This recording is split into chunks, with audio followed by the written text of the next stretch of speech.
আমরা মাধবপুর লেগে ঘুরতে এসেছিলাম। এই মাধবপুর লেগে ঘুরতে এসে আমাদের এই দুইজন চা শ্রমিকের সাথে আমার দেখা হয়ে গেল। তাদের সাথে আমি কথা বলেছি, কাকুর সাথে আমি কথা বলেছি, তাদের জীবন ধারণের কথা শুনেছি। বিশেষ করে তারা সারাদিন কাজ করে অল্প টাকা পায়, কিন্তু তারা তাদের জীবন যাপনের জন্য অনেক কষ্ট। তো আমি হয়তো বেশি কিছু দিতে পারবো না, আমি কিছু আপনারা যেন মাছ কিনে খাইতে পারেন।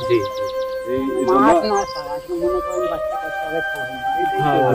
তিনজনের জন্য 500 টাকা করে, 500 টাকা করে আপনারা ভাগ করে নিতে, ঠিক আছে? আমি আগে 1500 টাকা দিচ্ছি, আপনারা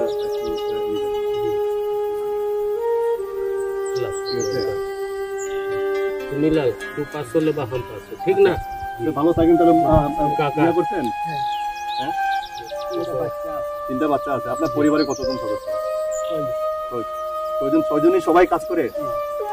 ছোট ছোট বাচ্চা। আপনার তো 3 জন, আমার 10 জন। 10 জনই কাজ করে? না, একজন কাজ করে 10 জনের কিভাবে সম্ভব?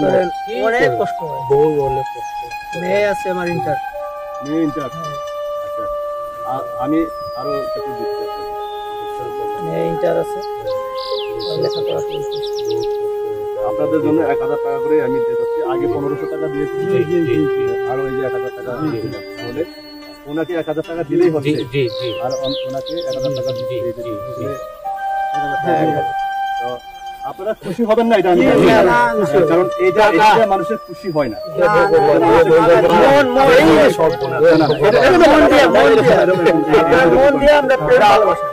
আপনি আমার বাবার মতো। এটা কি এটা কি কখনো সম্ভব হয়? আচ্ছা, হ্যাঁ, আপনারা খাওয়ান তো এই কাজ করেন না বাবা। আমার তো আমি তো না এইভাবে এই কাজ করা।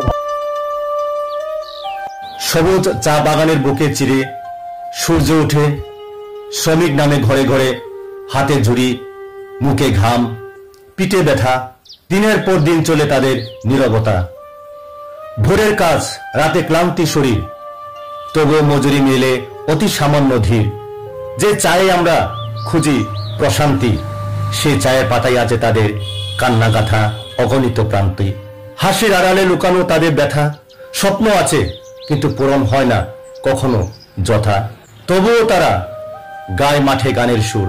শ্রমে যেন জীবনের পুরস্কার মধুর। চায়ের কাপে সুখ খুঁজি আমরা সবাই, কিন্তু ভুলে যাই সেই সুখে গড়েছে কারা ভাই। চলো অন্তত সম্মান দেই তাদের ঘামকে, যারা সৌন্দর্য ছড়ায় শ্রীমঙ্গলের চা বাগানের নামকে। সবার জন্য নিরন্তর